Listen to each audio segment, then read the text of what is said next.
Morning ಎಲ್ಲರಿಗೂ. Okay, ಕೆಳಗಡೆ breakfast ಆಗ್ತಾ ಉಂಟು.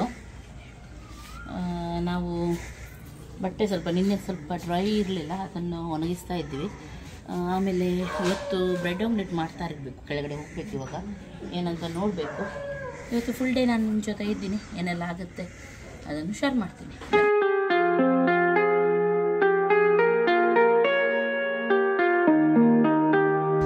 ಅಮ್ಮ ಎಂತ ಮಾಡ್ತೀರಾ? ಶಗಣಿ ಅಮ್ಮ ಶಗಣಿ ಹಾಕ್ತಾ ಇದ್ದಾರಂತೆ.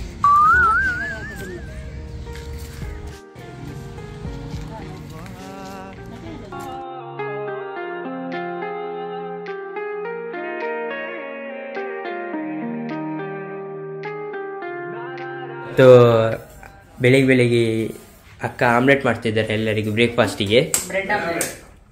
ಬ್ರೆಡ್ ಆಮ್ಲೆಟ್ ಮಾಡ್ತಿದ್ದಾರೆ. Full experience. ಲಾಸ್ಟ್ ಒಂದು ಇಲ್ಲ, ನಂದಲ್ಲಿ ರೆಡಿ ಉಂಟು, ನಂದಿಲ್ಲಿ ರೆಡಿ ಉಂಟು.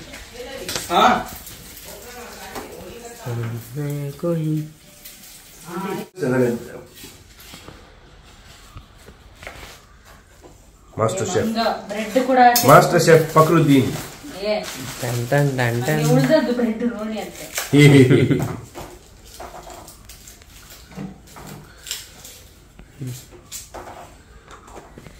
ಅವಳು ಹೇಗೆ ಮಾಡ್ತಾಳೆ, ನಮ್ದೆಲ್ಲ ಒಟ್ಟಾರೆ ಮಾಡಿಬಿಟ್ಟಿದ್ದಾಳೆ. ಮಮ್ಮಿ ನಮ್ದು ಒಟ್ಟಾರೆ ಮಾಡಿಬಿಟ್ಟಿದ್ದಾಳೆ ಅಲ್ಲ ಅವಳು. ಅವಳದು ನೋಡಿ ಎಷ್ಟು ಚಂದ ಮಾಡ್ತಾ ಇದ್ದಾಳೆ. 4 ಬ್ರೆಡ್ ಸಾಕಮ್ಮ, ಎಷ್ಟು ತಿಂತೀಯ?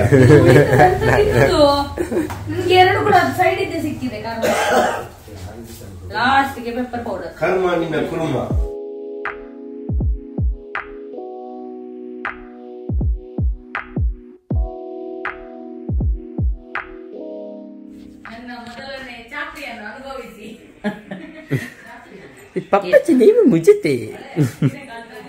ಇವತ್ತು ಫ್ಲೇವಿಟನ್ಗೆ ಹೇಳಿದ್ದೀನಿ ನಾನು, ನಮ್ದೆಲ್ಲ ಚಾಕ್ರಿ ಮಾಡಬೇಕು ಅಂತ ಹೇಳಿ. ಹಾಗೆ ಅವಳಿಗೆ ಬ್ರೆಡ್ ಆಮ್ಲೆಟ್ ಅವಳೇ ಮಾಡಿದ್ದ.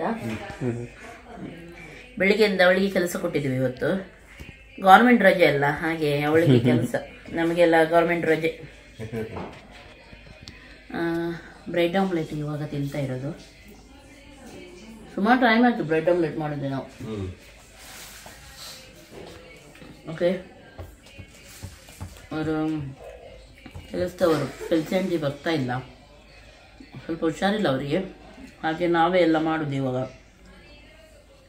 ಬೇರೆ ನೋಡ್ತಾ ಇದ್ವಿ ಯಾರ ಹತ್ರ ಇದ್ರೆ ನೋಡೋಣ ಅಂತ ಹೇಳಿ, ಯಾಕೆಂದರೆ ಅವರಿಗೂ ಹುಷಾರಿಲ್ಲ ತುಂಬ. ಕೈಯೆಲ್ಲ ತುಂಬ ನೋವು, ಒಂಥರ ಇದಾಗಿದೆ ಅವರಿಗೆ, ಪ್ರಾಬ್ಲಮ್ ಬಂದಿದೆ. ಮೊದಲೇ ಇತ್ತು ಸ್ವಲ್ಪ, ಇವಾಗ ಸ್ವಲ್ಪ ಜಾಸ್ತಿ ಆಗಿದೆ ಇರಬೇಕು. ಹಾಗೆ ಕೆಲಸ ಮಾಡಲಿಕ್ಕೆ ಕಷ್ಟ ಆಗುತ್ತೆ ಅವರಿಗೆ. ಚೆನ್ನಾಗಿದೆ ಫ್ಲೇವಿಟಾ. ಫಕ್ರುದ್ದೀನ್ ಪಾಸ್ हो गई. टेस्ट पास.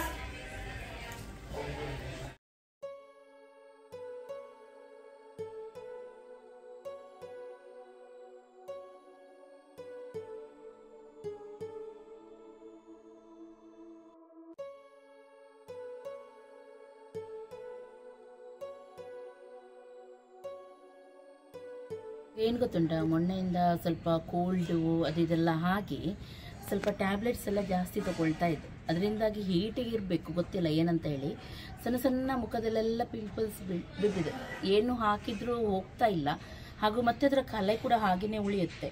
ಹಾಗಾಗಿ ಎಷ್ಟು ಬ್ಯುಸಿ ಇರ್ತೀವಿ ಅಂದರೆ ನಾವು ಲೈಫಲ್ಲಿ, ನಮ್ಮ ಮುಖಕ್ಕೋಸ್ಕರ ನಮ್ಮ ಸ್ಕಿನ್ಗೋಸ್ಕರ ಏನು ಮಾಡಲಿಕ್ಕೂ ನಮ್ಮ ಹತ್ರ ಟೈಮ್ ಇರಲ್ಲ. ಆದರೆ ನಾವು ಅದನ್ನು ಮಾಡಲೇಬೇಕು, ಇಲ್ದಿದ್ರೆ ಫುಲ್ಲು ಸ್ಕಿನ್ ಹಾಳಾಗಿ ಹೋಗುತ್ತೆ. ನಾವು ಏನು ಕೂಡ ಮಾಡಲಿಕ್ಕೆ ಆಗೋದಿಲ್ಲ. ಹಾಗಾಗಿ ನಾನು ರಿಸ್ಕೇ ತಗೊಳ್ಳೋದಿಲ್ಲ. ಇದು ರಾ ಮಿಲ್ಕ್ ಅಥವಾ ಐಸ್ ಕ್ಯೂಬ್ಸು ಅಥವಾ ಆಲೂಗೆಡ್ಡೆ, ಟೊಮೆಟೊ ಏನಾದರೂ ನೀವು ಸಿಕ್ಕಿದರೆ ನಮ್ಮ ಮನೆಯಲ್ಲೇ ಇರುತ್ತೆ, ಕಿಚನಲ್ಲೇ ಇರುತ್ತೆ. ಅದನ್ನು ಜಸ್ಟ್ ನಿಮ್ಮ ಮುಖಕ್ಕೆ ಈ ರೀತಿ ರಬ್ ಮಾಡಿ. ಇದರಿಂದ ಏನಾಗುತ್ತೆ ಅಂದರೆ ಡೆಡ್ ಸ್ಕಿನ್ ಕೂಡ ಹೋಗುತ್ತೆ, ಗ್ಲೋ ಕೂಡ ಬರುತ್ತೆ, ಹಾಗೂ ಕಲೆ ಎಲ್ಲ ಇರುತ್ತಲ್ಲ ಅದು ಕೂಡ ಬೇಗನೆ ಹೋಗುತ್ತೆ. ಓಕೆ, ಈಗ ಮುಖ ತೊಳೆಯೋಣ ಬನ್ನಿ. ಓಕೆ, ಒಂದು 5 ನಿಮಿಷ ಇದನ್ನು ಹೀಗೆ ಬಿಟ್ಟು ಆಮೇಲೆ ನಾನು ಇವಾಗ ವಾಶ್ ಮಾಡ್ತೀನಿ. ನನ್ನ ಫೇವ್ರೆಟ್, ಯಾವಾಗಲೂ ನಾನು ಯೂಸ್ ಮಾಡುವಂಥ ಕ್ಯೂರ್ ಸ್ಕಿನ್ ಫೇಸ್ ವಾಶ್ ನಾನು ಇವತ್ತು ಯೂಸ್ ಮಾಡ್ತಾ ಇದ್ದೀನಿ. ಓಕೆ, ಏನು ಗೊತ್ತುಂಟ, ನಾವು ಯಾವುದಾದ್ರು ಪ್ರಾಡಕ್ಟ್ ಯೂಸ್ ಮಾಡುವಾಗ ನಮ್ಮ ಸ್ಕಿನ್ ಸರಿಯಾಗ್ತಾ ಬರುವಾಗ ನಾವು ಅದು ಯೂಸ್ ಮಾಡೋದೇ ಬಿಟ್ಬಿಡ್ತೀವಿ. ಸರಿಯಾಗಿದೆ ಅಲ್ವಾ ಇನ್ನು ಯಾಕೆ ಅಂತ ಹೇಳಿ ನಾನು ಕೂಡ ಅದನ್ನೇ ಮಾಡಿದ್ದು. ಆದರೆ ಇವಾಗ ಮತ್ತೊಮ್ಮೆ ಯೂಸ್ಗೆ ಬಂತು. ರೂಟೀನ್ ನಾನು ಫಾಲೋ ಮಾಡ್ತಾ ಇದ್ದೀನಿ ಇವಾಗ. ಓಕೆ, ಫೇಸ್ ವಾಶ್ ಒಂದಾಯಿತು. ನನ್ನ ಅರ್ಧ ಕೆಲಸ ಮುಗೀತು. ನನ್ನ ಸ್ಕಿನ್ನಿದ್ದು ಸಾಫ್ಟ್ ಆಗ್ತಾ ಉಂಟು ಇವಾಗ. ನೆಕ್ಸ್ಟ್ ಯಾವುದಾದ್ರೂ ಮಾಯಿಶ್ಚರೈಸರ್ ಅಥವಾ ಕ್ರೀಮ್ ಹಾಕಿದ್ರೆ ಆಯಿತು. ನಾನಿಲ್ಲಿ ಕ್ಯೂರ್ ಸ್ಕಿನ್ ಅವರದ್ದೇ ಕ್ರೀಮ್ ಯೂಸ್ ಮಾಡ್ತೀನಿ. ಇದು ಡೈಲಿ ನಾನು ಹಾಕುವಂಥ ಕ್ರೀಮು. ನಿಮಗೆ ಗೊತ್ತಿರುವ ಹಾಗೆ ಅಂದರೆ ಸುಮ್ಮನೆ ನಾನು ಮಾರ್ಕೆಟಿಂದ ತಗೊಂಡು ಎಲ್ಲ ಹಾಕ್ತಾ ಇಲ್ಲ. ಈಗ ನಿಮಗೆ ಕ್ಯೂರ್ ಸ್ಕಿನ್ನಲ್ಲಿ ಡಾಕ್ಟರೇ ನಿಮಗೆ ಸಜೆಸ್ಟ್ ಮಾಡ್ತಾರೆ. ಹಾಗೂ ಇನ್ನೊಂದೇನೆಂದರೆ ಆನ್ಲೈನಲ್ಲೇ ನಿಮಗೆ ಎಲ್ಲೂ ಹೊರಗಡೆ ಡಾಕ್ಟರ್ ಹತ್ರ ಸ್ಕಿನ್ ತೋರಿಸ್ಲಿಕ್ಕೆ ಅದಕ್ಕೆ ಹೋಗ್ಬೇಕಂತ ಇಲ್ಲ. ನಿಮಗೆ ಮನೆಯಲ್ಲೇ ಕೂತ್ಕೊಂಡು ಅವರು ಸಜೆಸ್ಟ್ ಮಾಡ್ತಾರೆ. ನಿಮ್ಗೆ ಏನಾದರೂ ಪ್ರಾಬ್ಲಮ್ ಇದ್ರೆ ನೀವು ಹೇಳ್ಬೋದು. ಸ್ಕಿನ್ ಬಗ್ಗೆ ಇರಲಿ ಅಥವಾ ಹೇರ್ ಬಗ್ಗೆ ಇರಲಿ, ಯಾವುದಾದ್ರೂ ನಿಮಗೆ ಪ್ರಾಬ್ಲಮ್ ಇದ್ರೆ ಮನೆಯಲ್ಲೇ ಕೂತ್ಕೊಂಡು ನೀವು ಅವರಿಗೆ ಹೇಳಿದ್ರೆ ಅವರು ನಿಮ್ಮ ಪ್ರಾಬ್ಲಮ್ ಅನ್ನು ಅನಲೈಸ್ ಮಾಡಿ ನಿಮಗೆ ಬೇಕಾದ ಒಂದು ಕಿಟ್ ಅನ್ನು ಕಳಿಸ್ತಾರೆ. ಅದನ್ನು ನೀವು ಡೈಲಿ ಹಚ್ತಾ ಇದ್ರೆ ಆಯ್ತು. ನಿಮ್ಮ ಖಂಡಿತವಾಗ್ಲೂ ನಿಮ್ಮ ಪ್ರಾಬ್ಲಮ್ ಎಲ್ಲ ಇದರಿಂದ ಸ್ವಲ್ಪ ದಿನದಲ್ಲೇ ಕಡಿಮೆ ಆಗುತ್ತೆ. ಒಮ್ಮೆಲೆ ನಿಮ್ಗೆ ಡಾಕ್ಟರ್ ಹತ್ರ ಮಾತಾಡ್ಲಿಕ್ಕಿದ್ರು ಮಾತಾಡಬಹುದು, ಅಥವಾ ನಿಮ್ಗೆ ಚಾಟ್ ಮೂಲಕ ಕೂಡ ನೀವು ನಿಮ್ಮ ಪ್ರಾಬ್ಲಮ್ ಅನ್ನು ತಿಳಿಸಬಹುದು. ನೆಕ್ಸ್ಟ್ ಇನ್ನೊಂದೆಲ್ಲ 20 ಡೇಸ್ಗೆ ಒಮ್ಮೆ ಅವರು ಉಂಟಲ್ಲ ಫಾಲೋ ಅಪ್ ಮಾಡ್ತಾ ಇರ್ತಾರೆ, ಅದೊಂದು ಬೆಸ್ಟ್. ಹಾಗಾಗಿ ಒಮ್ಮೆಲೆ ಏನಾದ್ರೂ ಪ್ರಾಬ್ಲಮ್ ಆಗಿದೆ ಆದ್ರೆ, ನೆಕ್ಸ್ಟ್ ಏನಾದ್ರೂ ಇದೆ ಆದ್ರೆ ನೀವು ಹೇಳ್ಬಹುದು ಅವ್ರ ಹತ್ರ. ಹಾಗೂ ನೆಕ್ಸ್ಟ್ ಇನ್ನೊಂದೇನು ಗೊತ್ತುಂಟ, ಫುಲ್ ಕಿಟ್ಟಿಗೆ ನಿಮ್ಗೆ 1500 rupees ಏನೋ ಬೀಳುತ್ತೆ, ಅದಕ್ಕಿಂತ ಜಾಸ್ತಿ ಬೀಳಲ್ಲ. ಇದರಲ್ಲಿ ನಿಮ್ಗೆ ನಿಮ್ಮ ಪ್ರಾಡಕ್ಟ್ ಕೂಡ ಬರುತ್ತೆ, ಡಾಕ್ಟರ್ ಫೀಸ್ ಬರುತ್ತೆ, ಹಾಗೂ ನಿಮ್ಗೆ ಡೆಲಿವರಿ ಚಾರ್ಜಸ್ ಬರುತ್ತೆ. ಹಾಗಾಗಿ ಇದು ಜಾಸ್ತಿ ಎಕ್ಸ್ಪೆನ್ಸಿವ್ ಅಂತ ನನಗೆ ಅನಿಸ್ಲಿಲ್ಲ ಯಾವಾಗ್ಲೂ. ಹಾಗೂ ನೆಕ್ಸ್ಟ್ ಇನ್ನೊಂದೇನೆಂದ್ರೆ, ಸ್ಕಿನ್ ಬಗ್ಗೆ ಯಾವಾಗ್ಲೂ ನಾವು ರಿಸ್ಕ್ ತಗೊಳ್ಳಿಕ್ಕೆ ಇಷ್ಟಪಡಲ್ಲ. ಆದ್ರೆ ಇದರಲ್ಲಿ ಯಾವುದೇ ಸೈಡ್ ಎಫೆಕ್ಟ್ಸ್ ಇಲ್ಲ. ಯಾಕೆಂದ್ರೆ ಸರ್ಟಿಫೈಡ್ ಡಾಕ್ಟರ್ಸೇ ಇದರಲ್ಲಿ ನಿಮ್ಗೆ ಪ್ರಿಸ್ಕ್ರೈಬ್ ಮಾಡೋದು. ನೆಕ್ಸ್ಟ್ ಗರ್ಲ್ಸ್ ಹಾಗೂ ಬಾಯ್ಸ್ ಯಾರು ಕೂಡ ಇದನ್ನು ಯೂಸ್ ಮಾಡಬಹುದು. ಓಕೆ, ನನ್ನಂತೂ ಸ್ಕಿನ್ ಕೇರ್ ಇವತ್ತಿದ್ದು ಮುಗೀತು. ಡೈಲಿ ಇದೇ ರೀತಿ ಮಾಡಿದ್ರೆ ಯಾವುದೇ ರೀತಿಯ ಪ್ರಾಬ್ಲಮ್ ನಿಮ್ಗೆ ಬರೋದಿಲ್ಲ. ಹಾಗಾಗಿ ನಾನು ಇದರ ಲಿಂಕ್ ಎಲ್ಲ ಡಿಸ್ಕ್ರಿಪ್ಷನ್ ಅಲ್ಲಿ ಹಾಕಿರ್ತೀನಿ. ನಿಮ್ಗೆ ಬೇಕಿದ್ರೆ ನೀವು ಅಲ್ಲಿಂದ ನೋಡ್ಕೊಂಡು ತರಿಸಬಹುದು. ಓಕೆ, ಇವಾಗ ಕೆಳಗಡೆ ಹೋಗೋಣ. ಲೇಟ್ ಆಯ್ತು, ಇನ್ನು ಸಾರಿಗೆಲ್ಲ ರೆಡಿ ಮಾಡೋಣ.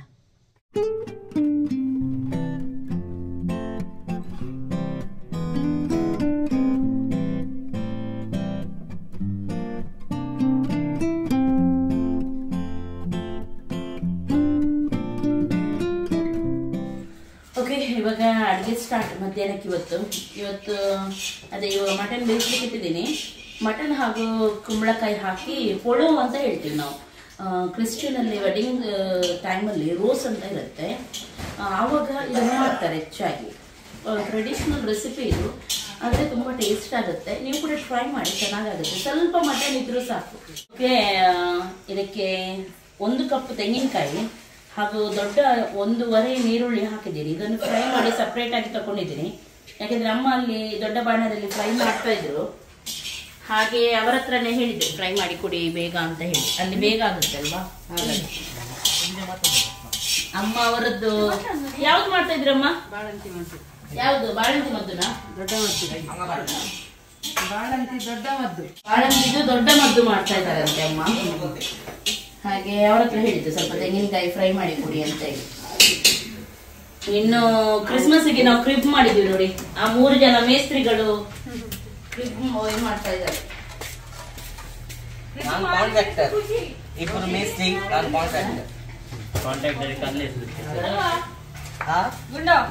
ಮಾಡ್ಲಿಕ್ಕೆ ಎಷ್ಟು ಖುಷಿ, ತೆಗಿಲಿಕ್ಕೆ ಯಾರಿಗೆ ಬೇಕು ಅಂತ. ಹೌದು, ಎಲ್ಲ ಕಷ್ಟ ಪಡ್ತಾ ಇದ್ದಾರೆ ಮಾಡ್ಲಿಕ್ಕೆ. ಎಂತ ಇತ್ತು ಅಮ್ಮ ಹೇಳಿದ್ರು ಸ್ವಲ್ಪ ತೆಂಗಿನ ಎಣ್ಣೆ ತರಬೇಕು. ಅಮ್ಮ ಹೇಳ್ತಾ ಇದ್ದಾರೆ ಎಂತ, ನಾನು ತೆಂಗಿನ ಎಣ್ಣೆ ಅಂತ ಹೇಳಿದೆ. ಅದಕ್ಕೆ ಅವತ್ತು 15 ಲೀಟರ್ ತೆಂಗಿನ ಎಣ್ಣೆ ತಂದಿದ್ದ, ಅದನ್ನೆಲ್ಲ ನಾನೇ ಖಾಲಿ ಮಾಡಿದೆ ಅಂತೆ. ಬ್ಯಾಂಕ್ ಅಲ್ಲಿ ಹಣವನ್ನು ಅಡ್ಡಿ ಮಾಡಿ ಇಡ್ಬೇಡಿ ಕಮ್ಮಿ ಅಂತ ಹೇಳ್ತಾನೆ. ಅವ್ರು ಹೋಗ್ಲಿ, ಅವ್ರದ್ದು ಕೆಲಸ ಮಾಡುವ. ಇಲ್ಲಿ ಮಸಾಲೆ ತೆಗಿಯೋಣ, ತುಂಬಾ ಗಲಾಟೆ ಉಂಟು, ಹಾಗಾಗಿ ವಾಯ್ಸ್ ಓವರ್ ಕೊಡೋಣ. ತುಂಬಾ ಗಲಾಟೆ ಉಂಟು ಇವತ್ತು ಮನೆಯಲ್ಲಿ. ಈ ಗಲಾಟೆಯಲ್ಲಿ ನಾನು ವಿಡಿಯೋ ಮಾಡ್ಲಿಕ್ಕೆ ಆಗುತ್ತಾ? ರೆಡಿ ಮಾಡ್ತಾ ಇದ್ದೀನಿ. ಬೇಗನೆ ಮಸಾಲ ಮಾಡ್ತೀನಿ, ಆಮೇಲೆ ಸಾರು ಮಾಡಿ ಆದ್ಮೇಲೆ ತೋರಿಸ್ತೀನಿ. ಅಲ್ಲೇ ನಿಂತಿದ್ದಾನೆ ಕಳ್ಳ.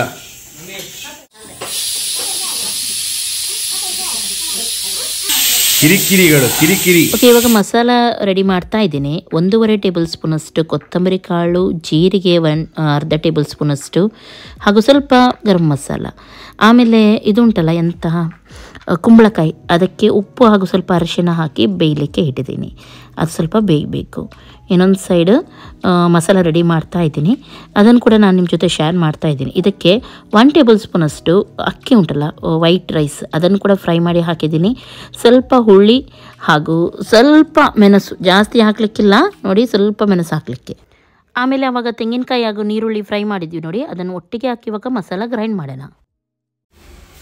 ಓಕೆ, ಎಲ್ಲರೂ ತುಂಬ ಕೆಲಸ ಮಾಡ್ತಾ ಇದ್ದಾರೆ, ಆಯಾಸದಿಂದ ಇದ್ದಾರೆ. ನಮ್ಮ ಮನೆಯಲ್ಲಿ ತುಂಬ ಕೆಲಸ ಆಗ್ತಾ ಉಂಟಲ್ವ ಹೊರಗಡೆ, ಅಲ್ಲಿ ನೋಡಿ.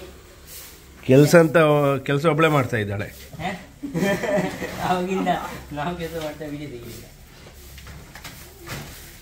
ಅಮ್ಮ, ನೀವು ಸ್ವಲ್ಪ ಕೆಲಸ ಮಾಡಿದ್ರೆ ಒಳ್ಳೇದಿತ್ತು. ಮತ್ತೆ ಅವರನ್ನು ನೋಡಿ, ಅಲ್ಲಿ ಕಪ್ಪಗಾಗಿ ಹೋದ್ರೆ ಮತ್ತೆ ಯಾರು ತಿನ್ನಲ್ಲ ಮತ್ತೆ ಅದು.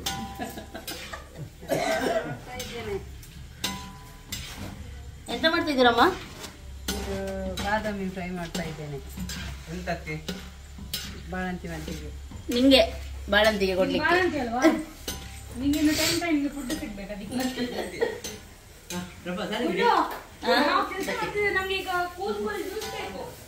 ಜ್ಯೂಸ್ ಎಲ್ಲ ಇಲ್ಲ, ಅದೆಲ್ಲ ಸೀನೆ ಇಲ್ಲ ಜ್ಯೂಸ್ ಮಾಡುವಂಥದ್ದು.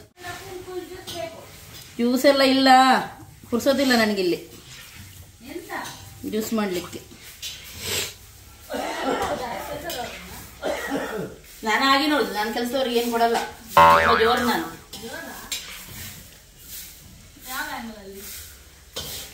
ಬೇಕಿದ್ರೆ ಮಾಡಿ ಕುಡೀರಿ.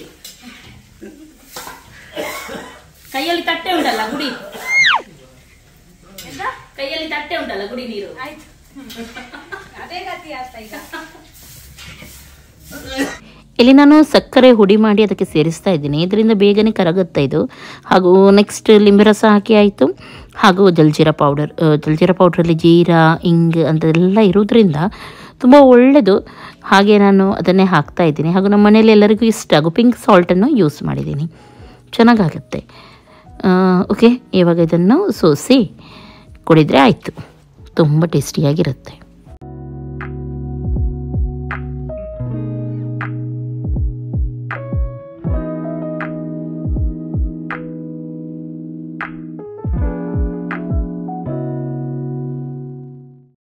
ಜ್ಯೂಸ್ ಬೇಕು ಕೆಲಸ ಮಾಡುವವರಿಗೆ. ಥ್ಯಾಂಕ್ ಯು ಗುಂಡು.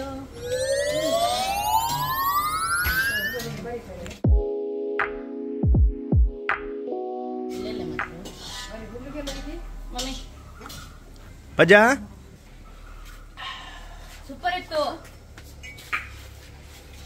ಸೂಪರ್ ಇತ್ತ. ಎಲ್ಲಿತ್ತು?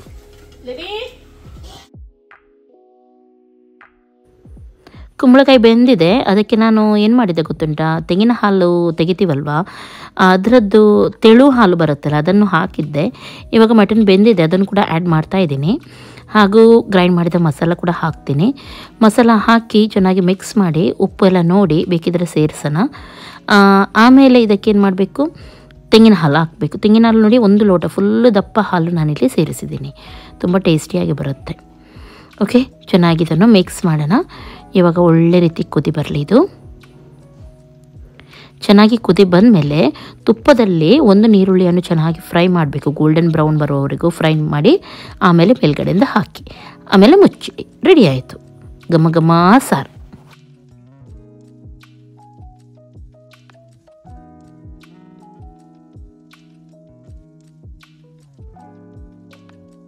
ಓಕೆ, ಇವಾಗ ಊಟದ ಟೈಮ್ ನಮ್ಮದು. ಗಂಟೆ ಎಷ್ಟಾಯಿತು? 2:15 ಆಯಿತು. ಇವ್ರಿಗೆಲ್ಲ ಕೆಲಸ ಅರ್ಧ ಮುಗಿತಿರ್ಬೇಕು. ಊಟ ಮಾಡೋಣ?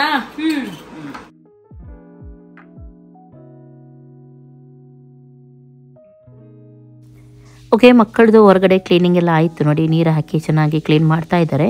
ಸುನೀತಾ ಅಂತ ಇದ್ದರು ಮೊದಲು ನಮ್ಮ ಮೇಡೊಬ್ಬರು, ಅವರು ನಮಗೆ ಸ್ವಲ್ಪ ಅವರ ಊರಿಂದ ಬರುವಾಗ ಎಲ್ಲ ಕಳಿಸ್ಕೊಟ್ಟಿದ್ದಾರೆ. ಪಾಲಕ್, ಪುಂಡೆ ಸೊಪ್ಪು, ಆಮೇಲೆ ರೊಟ್ಟಿ, ಹಾಗೆ ಸ್ವಲ್ಪ ಅವರ ತರಕಾರಿಯನ್ನು ಕಳಿಸ್ಕೊಟ್ಟಿದ್ದಾರೆ. ಅದನ್ನೇ ನಾವು ಈಗ ಕ್ಲೀನ್ ಮಾಡಿಲ್ಲ ಫ್ರಿಜ್ಜಲ್ಲಿ ಜೋಡಿಸಿ ಇಡ್ತೀವಿ. ಆದರೆ ಪಾಲಕ್ ಆಲ್ರೆಡಿ ಸ್ವಲ್ಪ ಹಣ್ಣಾಗ್ತಾ ಬಂದಿದೆ, ನೋಡ್ಬೋದು ನೀವು, ಕೆಂಪಾಗಿದೆ. ಹಾಗಾಗಿ ನಾನು ಇವಾಗಲೇ ಅದನ್ನು ಮಾಡ್ತೀನಿ ಅಂತ ಹೇಳಿ ಎನಿಸಿದ್ದೀನಿ. ಮನೆಯಲ್ಲಿ ಎಷ್ಟೋ ಕೆಲಸ ಇರುತ್ತೆ. ಕೆಲವರು ಏನು ಎನಿಸ್ತಾರೆ, ನೀವು ತಿರುಗಾಡ್ತೀರಾ, ತಿಂತೀರಾ, ಮಲಗ್ತೀರಾ, ಎಷ್ಟೇ ಕೆಲಸ ಅಂತ ಹೇಳಿ.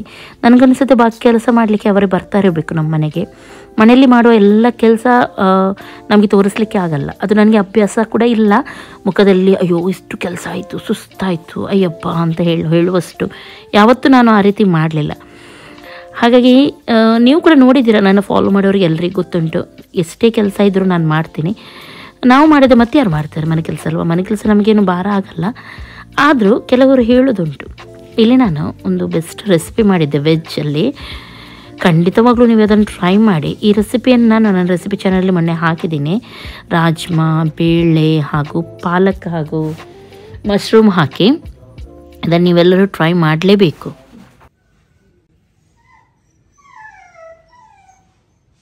ಓಕೆ, ಇವಾಗ ರಾತ್ರಿ ಊಟ ನಮ್ಮದು. ನಾನು ರಾಜ್ಮಾ ಮಾಡಿದ್ದೆ, ರಾಜ್ಮಾ ತಗೊಂಡಿದ್ದೀನಿ, ಹಾಗೂ ರೊಟ್ಟಿ 2, ಆಮೇಲೆ ಪೊಳವು ಮಧ್ಯಾಹ್ನ ಮಾಡಿದ್ವಿ ನೋಡಿ, ಅದೊಂದು ಕಪ್. ಎಷ್ಟು ನಂದು ನೈಟ್ ಊಟ.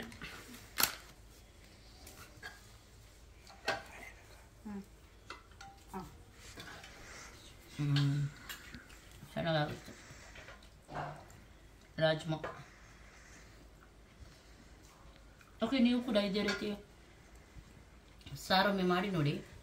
ಹಾಗೂ ರಾಜ್ಮದ್ ಕೂಡ ನಾನು ರೆಸಿಪಿ ಚಾನಲಲ್ಲಿ ಹಾಕಿದ್ದೀನಿ, ಅಲ್ಲಿ ನೀವು ಮಾಡಿ ನೋಡಿಕೊಂಡು ಇನ್ನು ಊಟ ಮಾಡುವಾಗ ಒಂದು ಫಿಲ್ಮ್ ನೋಡಿ ಊಟ ಮಾಡೋದು ಮತ್ತು ಮಲಗೋದು ಅಷ್ಟೇ. Good night.